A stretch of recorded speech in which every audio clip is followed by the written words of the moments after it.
Natal e véspera do Natal são datas comemorativas felizes para a grande maioria das pessoas, até para quem não comemora o Natal, porque só de ter um feriado já alegra, né, todo mundo. Mas hoje eu vou contar pra vocês sobre um caso que aconteceu exatamente no dia do Natal, lá na Coreia do Sul, e teve um desfecho trágico para duas menininhas de 10 e 8 anos. Olá, amizades! Tudo bem? Meu nome é Luísa Kemi, ou só a Kemi. Bem-vindos de volta ao Cafezinho Investigativo, canal aqui do YouTube que falamos sobre casos reais, mistérios e lendas urbanas que aconteceram em países da Ásia. Hoje eu vou deixar um alerta de gatilho especial aqui pra vocês, porque a gente vai estar falando sobre o rapto e o assassinato de duas crianças.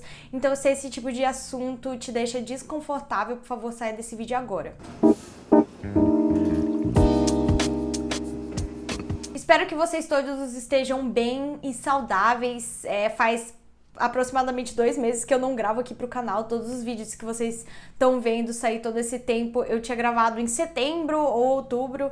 Então esse é o meu primeiro vídeo de comeback e talvez eu cometa vários erros, eu sinto muito, gente. Eu tô feliz de estar de volta aqui com vocês, apesar de que esse caso em particular me deixou muito abalada quando eu li. Ai, eu tô muito chateada, eu vou gravar outro vídeo. Ai, meu Deus, eu odeio essa história. Estou falando do caso de assassinato das estudantes de Anyang, lá na Coreia do Sul, que aconteceu na noite de Natal de 2007. Então, no dia 25 de dezembro, essas duas meninas, que eu vou chamar apenas pelo sobrenome para preservar a identidade delas, a Lee tinha 10 anos e a Woo tinha 8 anos. Elas duas estavam brincando num parquinho junto com outros amigos da idade delas, depois da missa da igreja que normalmente elas iam. Ambas moravam na cidade de Anyang, que fica lá na Coreia do Sul, a sudeste de Seul, que é a capital.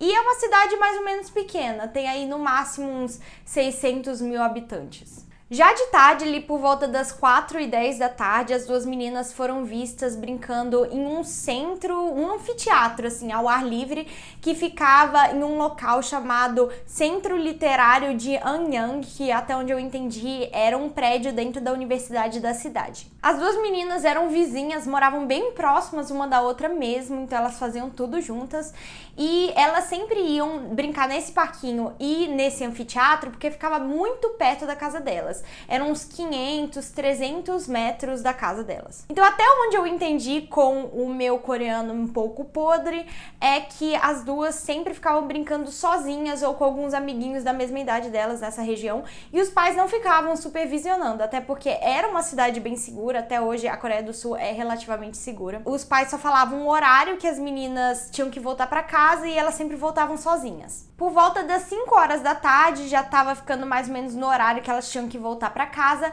e um homem de uma lojinha local ali perto desse centro literário, até que avistou as duas meninas que sempre iam para lá, mais ou menos nesse horário, saindo do centro e voltando para casa. Mas aí o tempo foi se passando e as meninas não voltavam, então elas acabaram se atrasando naquele dia. Isso não era do feitio delas, elas sempre chegavam em casa na hora certa, e mais estranho ainda era que as duas tivessem desaparecido, porque com certeza elas estavam juntas.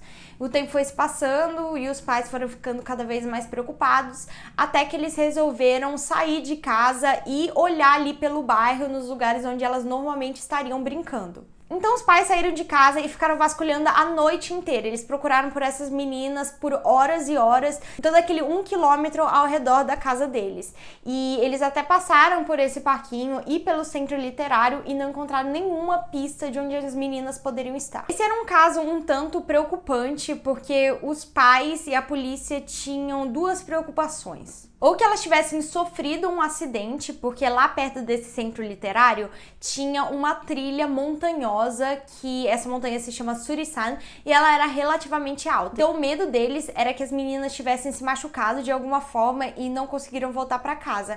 Mas a parte estranha é, será que as duas meninas se machucariam ao mesmo tempo? Se uma tivesse se machucado, será que a outra não ia conseguir voltar para casa ou pelo menos pedir ajuda para alguém? E outra preocupação que era sempre presente presente lá nos pais é que talvez elas tivessem sido raptadas por um terceiro. Então, mesmo que fosse uma cidade muito tranquila e sem muitos crimes, ainda era uma possibilidade na cabeça dos pais. Então, nos casos de desaparecimento de crianças, os policiais têm a oportunidade de recorrer a um alerta especial que se chama Amber Alert ou alerta Amber. Eu vou explicar aqui para vocês como é que funciona. Os alertas Amber são ativados nos casos de rapto de crianças mais graves. E o objetivo de um alerta Amber é mobilizar instantaneamente a comunidade para ajudar na busca e recuperação segura de uma criança desaparecida. Esses alertas são transmitidos por rádio, TV, sinais de trânsito, telefones celulares e outros dispositivos habilitados para dados. E esse tipo de alerta foi criado nos Estados Unidos, mas adaptado para diversos outros países, inclusive a Coreia do Sul. Como a gente sabe que no caso de pessoas desaparecidas, principalmente crianças, as primeiras 24 horas são essenciais para encontrá-las, é por isso que a polícia decidiu acionar esse alarme no caso delas. Então começou aí um processo de investigação e buscas extensos envolvendo vários policiais. A polícia mobilizou 18 batalhões, que daí mais ou menos 1.800 pessoas, para procurar as meninas nos primeiros dias, e mais de 60 investigadores estavam trabalhando nesse caso. Além disso, mais de 3.000 folhetos foram distribuídos na cidade, contendo a descrição e as fotos das meninas, e as descrições falavam o seguinte: Lee, 10 anos, 140 centímetros de altura, 40 quilos, cabelo comprido e rosto comprido, estava usando moletom e jeans rosa e tênis listrado. Wu, 132 centímetros de altura, 30 quilos, cabelo curto, rosto redondo, sobrancelhas escuras e usava blusa de moletom azul marinho, camiseta vermelha, jeans e tênis preto. No começo, havia uma recompensa para qualquer pessoa que tivesse algum tipo de informação sobre o paradeiro das meninas ou sobre esse caso no geral. E no começo era de 20 milhões de won, aproximadamente 17 mil dólares, mas após algumas semanas e nenhuma nova dica ou nenhuma nova pista, essa recompensa foi elevada para 30 milhões de won ou 25 mil dólares. Mesmo assim, ninguém foi para a delegacia com algum tipo de informação, então a investigação ficou estagnada, porque não havia nenhum tipo de suspeito para a polícia investigar. Outra coisa estranha é que nenhum pedido de resgate tinha sido feito para a família durante esse tempo, o que era um mau sinal. Afinal de contas, nenhum pai quer descobrir que a sua filha foi raptada por uma pessoa e que ela está sendo ameaçada, mas pior ainda é não receber nenhum indício de que a sua filha ainda está viva. Porque qual é a chance de duas meninas de 10 e 8 anos de idade ficarem desaparecidas por dias, semanas, sem ninguém encontrar e ainda estarem vivas?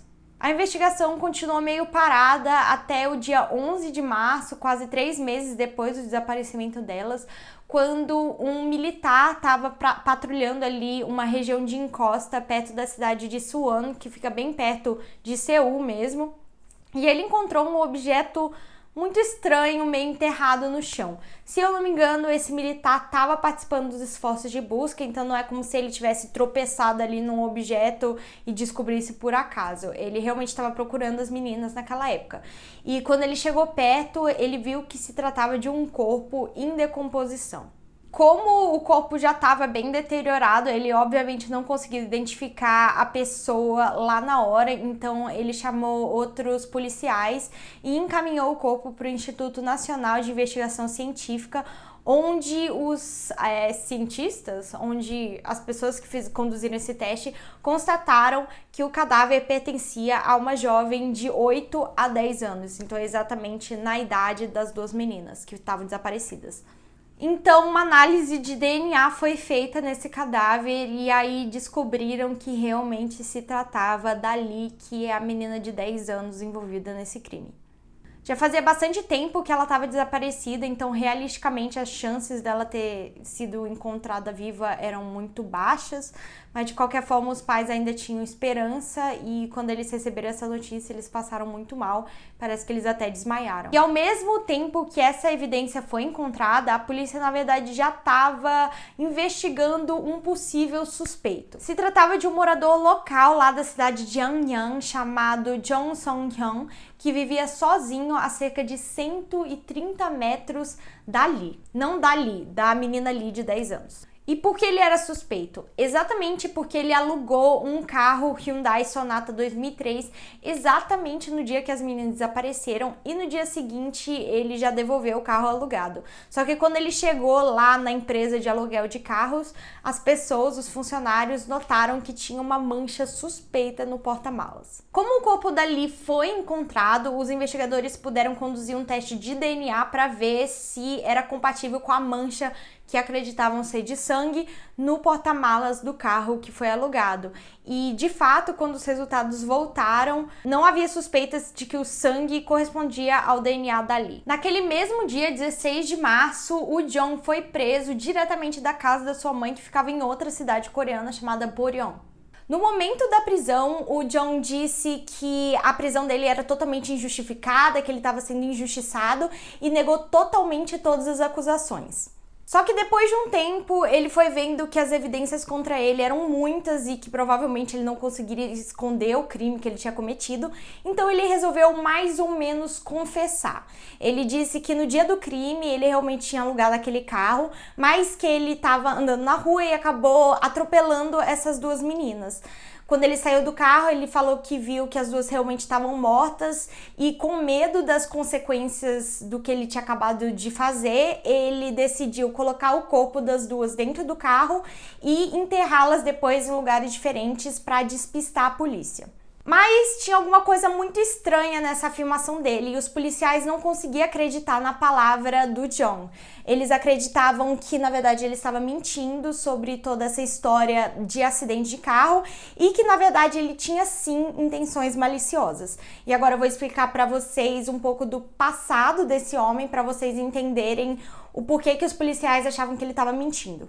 Jong Sung-hyun nasceu em uma família protestante evangélica em 1969 e ele não teve uma infância e adolescência fácil. Segundo os relatos, o pai dele era extremamente abusivo e violento e que frequentemente ele batia no filho. E além disso, todas as vezes que ele ia na escola, parece que ele era bem excluído dos outros colegas da idade dele. Então ele frequentemente era excluído de atividades em grupo e que ele também sofria bastante bullying, o que acabava fazendo com que ele matasse muitas aulas. Ele acabava ficando quase que numa encruzilhada, porque ele não queria ir para aula, então ele acabava matando todas, só que ele também não queria ficar em casa porque o pai dele era violento. Mas a gota d'água para ele realmente foi ser rejeitado por todos os seus interesses românticos naquela época, o que criou um ódio profundo dele contra mulheres especificamente. Ele conseguiu chegar na universidade, onde ele cursou ciência da computação, só que logo depois dele se formar, ele voltou para sua vida antissocial e de reclusão, então ele passou a morar num apartamento pequeno lá na cidade de Anyang, que era perto da casa das duas meninas. Ele morava sozinho. Para todas as pessoas que se interessam por true crime, vocês podem ver que muitos desses criminosos mais notórios, digamos assim, também têm um passado trágico na família ou entre os amigos. E alguns policiais acreditavam que no caso do Jong, essas características do que aconteceu na infância dele poderia fazer com que ele desenvolvesse tendências violentas e cometer alguns crimes, e por isso eles não estavam acreditando na palavra dele naquele momento. Além disso, os policiais não conseguiram encontrar qualquer indício de acidente de carro em câmeras de segurança na rua. E como era uma cidade pacífica, provavelmente alguém teria visto um acidente de carro grave. Eles acreditavam que alguma coisa não batia nessa história, então no dia 17 de março os policiais pressionaram o Jong para que ele confessasse os seus crimes, apresentando todas as evidências que eles tinham contra ele, falando que tudo indicava que o ataque tinha sido premeditado. E o Jong não conseguiu aguentar essa pressão por parte dos policiais, ele acabou realmente confessando ter raptado e as duas meninas. Vocês devem estar se perguntando o que aconteceu com o corpo daquela outra menina de 8 anos, Albu, né? Bom, 2 dias depois da prisão do Jong, um policial, na verdade um soldado da unidade de inteligência militar, encontrou parte de um corpo boiando em um rio chamado Sihyang. Também estava em um estado de decomposição já avançado, então, além de estar, assim, separado em vários pedaços, era impossível de identificar quem era. E o militar disse que primeiro encontrou um braço, depois encontrou outro, e no total foram 10 partes de corpo diferentes, ou jogados no rio ou enterrados lá nas proximidades. Cada parte do corpo estava separada aí por uma distância de mais ou menos 3 metros. Também foram encontrados indícios de que o corpo tinha sido cortado com uma serra, e depois de fazer uma análise de DNA realmente confirmaram que era a garotinha Wu, de 8 anos. Apesar da causa da morte não ter sido identificada, os policiais acreditam que ela foi assassinada logo depois do seu rapto, logo após ela ter desaparecido por causa do estado do corpo. Então, quando foram encontrados os 2 corpos, e agora também com uma confissão, agora só bastava descobrir qual o motivo desse homem ter cometido um crime tão violento e horrendo, e também, obviamente, né, condená-lo à prisão. Segundo o próprio John, quando ele foi entrevistado pelos policiais, ele disse que naquele dia 25 de dezembro de 2007, ele estava se sentindo muito sozinho, porque era uma data comemorativa e, obviamente, ele era uma pessoa extremamente reclusa, sem contato com outras pessoas, e ele decidiu ir para uma loja de conveniência comprar 2 garrafas de soju, que é um tipo de álcool lá na Coreia do Sul. Além disso, ele também alegou que cheirou e inalou cola na casa dele, o que levou a um estado de alucinações. Ele começou a ter várias alucinações, e aí por volta das 6 horas da tarde ele decidiu sair de casa para comprar um maço de cigarros. E quando ele estava andando ali pelo bairro dele, ele viu as 2 menininhas brincando em um beco, e isso chamou a atenção dele. Não se sabe se ele já estava premeditando esse crime antes disso, mas segundo ele, foi naquele momento que ele reparou que, né, queria fazer alguma coisa com elas. Então ele chegou perto das meninas e ele começou a falar que ele frequentava a igreja, assim como elas, exatamente para ganhar a confiança das meninas, e disse que poderia levá-las para passear pela cidade. No começo parece que as meninas até se rebelaram, não queriam ir com ele, e ele quase que arrastou as 2 por 35 metros até a casa dele. Ele estava super perto da porta de casa, e segundo ele não tinha absolutamente ninguém na rua, apesar de ainda ser meio ensolarado. 6 horas da tarde não estava ensolarado, mas assim, ainda estava claro. E foi lá na casa dele que o John assediou as 2 meninas. Essa parte é realmente muito triste, muito pesada. E isso durou por 1 hora, quando as alucinações dele começaram a diminuir. Ele foi reparando o crime que ele tinha acabado de cometer, e ele foi ficando com medo das crianças contarem para os seus pais o que tinha acontecido.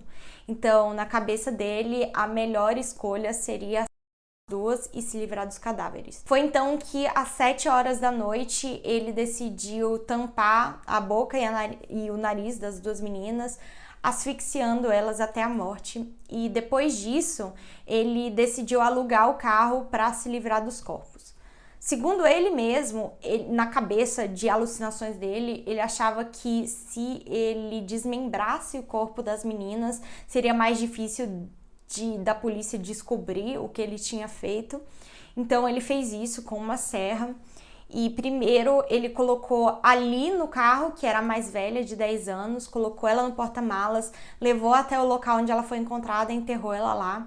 Depois ele voltou para casa por volta das 2h30 da manhã, pegou a U, colocou no carro e foi até o rio onde ela foi encontrada. No total, ele demorou 12 horas, desde o momento do rapto até o momento que ele se livrou do corpo das meninas. O que assustou os policiais foi a calma que ele contou as histórias e como ele reencenou o que aconteceu. Ele falou friamente sobre as técnicas que ele utilizou, falando que tava inverno, então ele pensou que se ele cavasse um buraco de 30 centímetros, é como se ele já tivesse pensado em todo esse crime antes do tempo, ou que ele não tivesse muito remorso. Apesar de que ele pediu desculpas para os pais.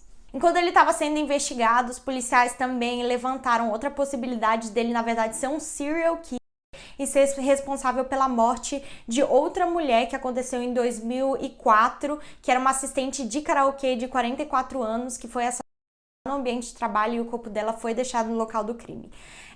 Não sei exatamente o porquê que os policiais acreditavam que ele tinha sido responsável por esse crime também, mas no dia 18 de junho de 2008, o John foi condenado à morte pelo Tribunal Distrital de Suwon por todos os 3 assassinatos, contando com o assassinato dessa mulher de 44 anos também. Pelo que eu entendi, depois não encontraram evidências suficientes para culpá-lo desse outro crime, mas ele continuava tendo sentença sentença de morte pela morte das 2 outras meninas. E ele tentou diminuir a sua sentença 2 vezes, pelo menos, mas o tribunal lá, o Supremo Tribunal, não acatou esses pedidos. E o que aconteceu depois do crime? Como vocês sabem, o Amber Alert foi acionado, então todo o país estava sabendo o que tinha acontecido com as meninas. Era um caso bem famoso na época. E isso criou muita preocupação, principalmente aos pais de crianças. Nessa época, a popularização de celulares com estudantes de ensino fundamental aumentou bastante, porque os pais estavam preocupados, querendo se comunicar com as crianças a qualquer momento. Então, muitas crianças de ensino fundamental puderam levar celulares para a escola, essas coisas. E também aumentou o número de policiais patrulhando ali a parte de fora das escolas para, não deixar que o mesmo acontecesse, apesar de que esse caso não aconteceu na escola. Mas assim, as 2 famílias das meninas também, obviamente, foram extremamente afetadas por esse caso. A família da Lee, que é a mais velha, o pai dela entrou em uma depressão profunda. Ele acabou virando alcoólatra, ele perdeu o próprio trabalho, parece que a família não conseguia nem mais se manter.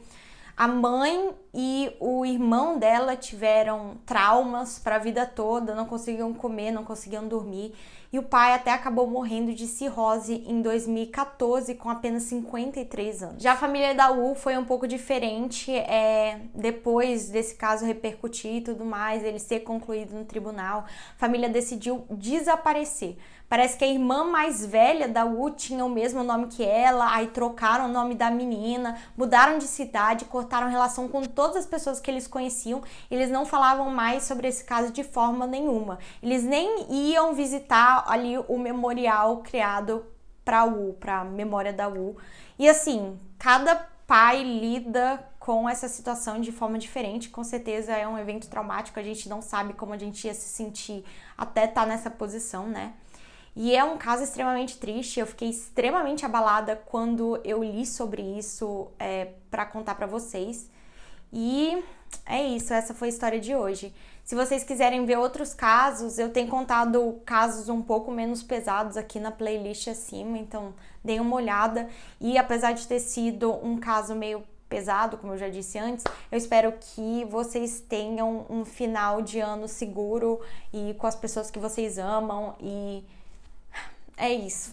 A gente se vê na próxima semana, que ainda é dezembro, Ainda é dezembro. Então, lembre-se sempre, se vocês tiverem medo de dormir de noite, mantenham-se cafeinados. Eu até ergueria a minha canequinha de café, mas como eu disse antes, a bateria do meu celular acabou e eu voltei horas depois, então não tem mais café, não tem gelo, não tem nem caneca.